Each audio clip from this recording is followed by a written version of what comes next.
Hi hello ನಮಸ್ಕಾರ ಸ್ನೇಹಿತರೆ, welcome to Sweety creations. ಇವತ್ತು ನಾನು ಮಂಗಳೂರು ಸ್ಟೈಲ್ನಲ್ಲಿ ಹರಿವೆ ದಂಟು ಮತ್ತು ಅದರ ತೊಗರಿಬೇಳೆ ಹಾಕಿ ಮಾಡಿದ ಸಾರು ಇದು. ಹರಿವೆ ಸೊಪ್ಪು ನೀವು ಎಲ್ಲ ಕೇಳಿದ್ದೀರಿ, ಅದರ ಪಲ್ಯ ಹೆಚ್ಚಾಗಿ ಮಾಡ್ತಾರೆ. ಇದರ ದಂಟಿನಿಂದ ಮಾಡಿದ ಸಾರನ್ನು ನೀವು ಕೇಳಿರ್ಲಿಕ್ಕಿಲ್ಲ. ಇದು ಮಂಗಳೂರು ಜನರಲ್ಲಿ ಹೆಚ್ಚಾಗಿ ಮಾಡ್ತಾರೆ. ನಾನು ಇದರ ರೆಸಿಪಿಯನ್ನು ನಿಮ್ಮ ಮುಂದೆ ಶೇರ್ ಮಾಡ್ತಾ ಇದ್ದೇನೆ. ನಿಮಗಿಷ್ಟ ಆದ ಲೈಕ್, ಶೇರ್, ಸಬ್ಸ್ಕ್ರೈಬ್ ಮಾಡಿ. ಇಲ್ಲಿ ನೋಡಿ, ನಾನು ಮಾಡಿದ್ದೇನೆ ಹರಿವೆ ದಂಟಿನ ಸಾರು ಮತ್ತು ತೊಗರಿಬೇಳೆ ಹಾಕಿ ಮಾಡಿದ ಸಾರು. ಇವೇ ನನಗಂತೂ ಒಳ್ಳೆ ಕಾಂಬಿನೇಷನ್. ಇಲ್ಲಿ ನಾನು ಅರಿವೆ ದಂಟು ತೆಗೆದುಕೊಂಡಿದ್ದೇನೆ. ಅದರ ಸೊಪ್ಪನ್ನು ಯೂಸ್ ಮಾಡ್ತಾ ಇಲ್ಲ, ಖಾಲಿ ದಂಟನ್ನು ಮಾತ್ರ ಯೂಸ್ ಮಾಡ್ತಾ ಇದ್ದೇನೆ. ಅದನ್ನು ಈಗ ಚಂದ ಮಾಡಿ ಕ್ಲೀನ್ ಮಾಡಬೇಕು.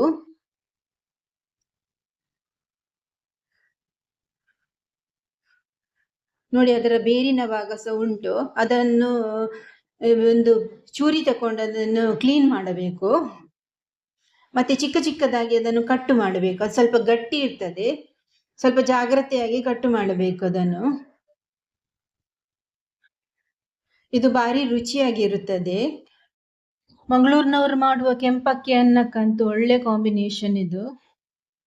ನೀವು ಕೂಡ ಟ್ರೈ ಮಾಡಿ ನೋಡಿ.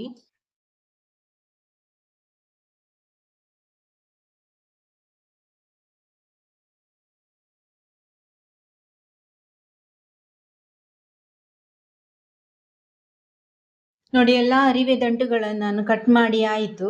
ಅದನ್ನು ಕಟ್ ಮಾಡಿದ ನಂತರ ಅದನ್ನು ಚಂದ ಮಾಡಿ ತೊಳೆಯಬೇಕು. ನೋಡಿ, ಇಲ್ಲಿ ನಾನು ತೊಳೆದು ಇಟ್ಟಿದ್ದೇನೆ.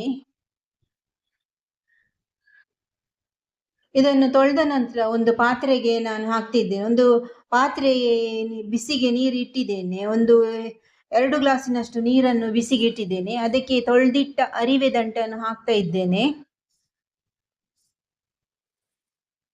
ಮತ್ತೆ ಇದಕ್ಕೆ 1/4 ಕಪ್ಪಿನಷ್ಟು ತೊಗರಿ ಬೇಳೆಯನ್ನು ತೆಗೆದುಕೊಂಡಿದ್ದೆ. ಅದನ್ನು ಚಂದ ಮಾಡಿ ತೊಳೆದು ಅದನ್ನು ಪಾತ್ರೆಗೆ ಹಾಕಬೇಕು.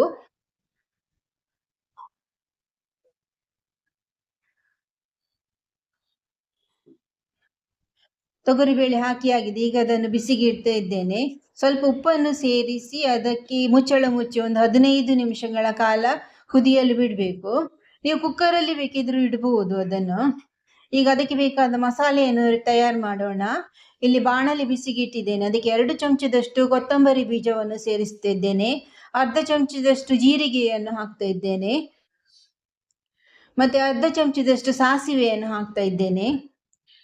ಇದನ್ನು ಚಂದ ಮಾಡಿ ಹುರಿಯಬೇಕು.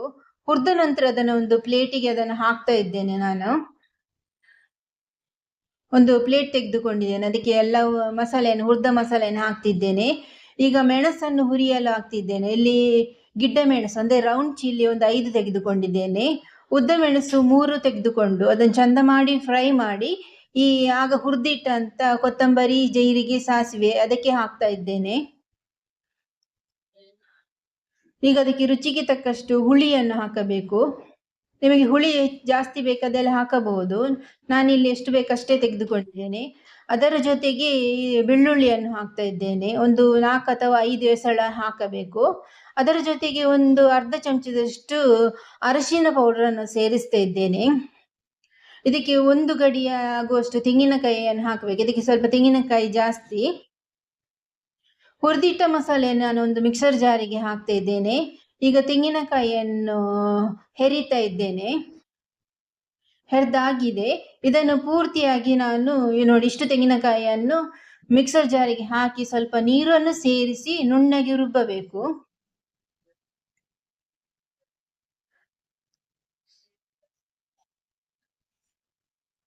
ಸ್ವಲ್ಪ ನೀರನ್ನು ಸೇರಿಸಿ ರುಬ್ಬಲು ಇಡ್ತಾ ಇದ್ದೇನೆ. ನೋಡಿ, ರುಬ್ಬಿ ಆಗಿದೆ. ಈ ತರ ಸ್ಮೂತ್ ಆಗಿ ಕಡಿಬೇಕು. ಈಗ ನೋಡಿ, ಈ ಕಡೆಯಿಂದ ಅರಿವೆ ದಂಟು ಮತ್ತೆ ತೊಗರಿಬೇಳೆ ಒಳ್ಳೆ ಬೆಂದಿದೆ.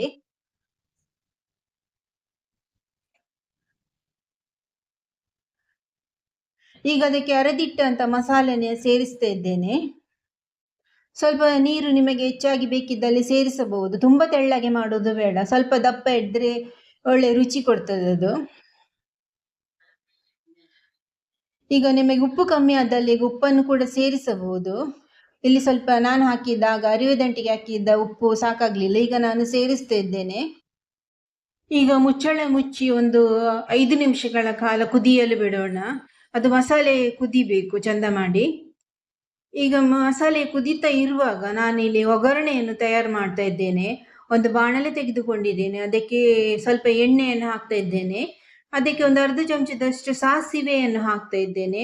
ಮತ್ತೆ ಜಜ್ಜಿದ ಬೆಳ್ಳುಳ್ಳಿಯನ್ನು ಹಾಕಬೇಕು, ಸ್ವಲ್ಪ ಕರಿಬೇವು ಎಲೆಯನ್ನು ಕೂಡ ಸೇರಿಸಬೇಕು.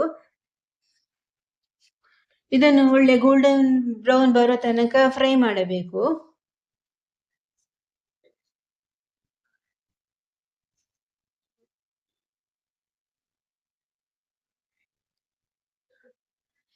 ನೋಡಿ ಫ್ರೈ ಆಗಿದೆ. ಇನ್ನು ಒಗ್ಗರಣೆಯನ್ನು ಆ ಕುದಿಯುವ ಮಸಾಲೆಗೆ ಹಾಕ್ತಾ ಇದ್ದೇನೆ. ಸೇರಿಸಿ ಆಗಿದೆ ನಾನು ಒಗ್ಗರಣೆಯನ್ನು. ಈಗ ನೋಡಿ ತಯಾರಾಗಿದೆ ನಮ್ಮ ಅರಿವೆ ದಂಟು ಮತ್ತು ತೊಗರಿಬೇಳೆ ಸಾರು, ಮಂಗಳೂರು ಶೈಲಿಯಲ್ಲಿ ಮಾಡಿದ ಸಾರು. ಈ ವಿಡಿಯೋ ಇಷ್ಟವಾದರೆ ಲೈಕ್, ಶೇರ್, ಸಬ್ಸ್ಕ್ರೈಬ್ ಮಾಡಿ. ಈ ವಿಡಿಯೋನ ಕೊನೆ ತನಕ ನೋಡಿದ್ದಕ್ಕಾಗಿ ಧನ್ಯವಾದಗಳು. ನಿಮ್ಮ ಸಪೋರ್ಟ್ ಯಾವಾಗಲೂ ಸ್ವೀಟಿ ಕ್ರಿಯೇಷನ್ಸ್ ಜೊತೆ ಇರಲಿ. ಧನ್ಯವಾದಗಳು. ಮತ್ತೆ ಹೊಸ ರೆಸಿಪಿಯೊಂದಿಗೆ ಸಿಗೋಣ.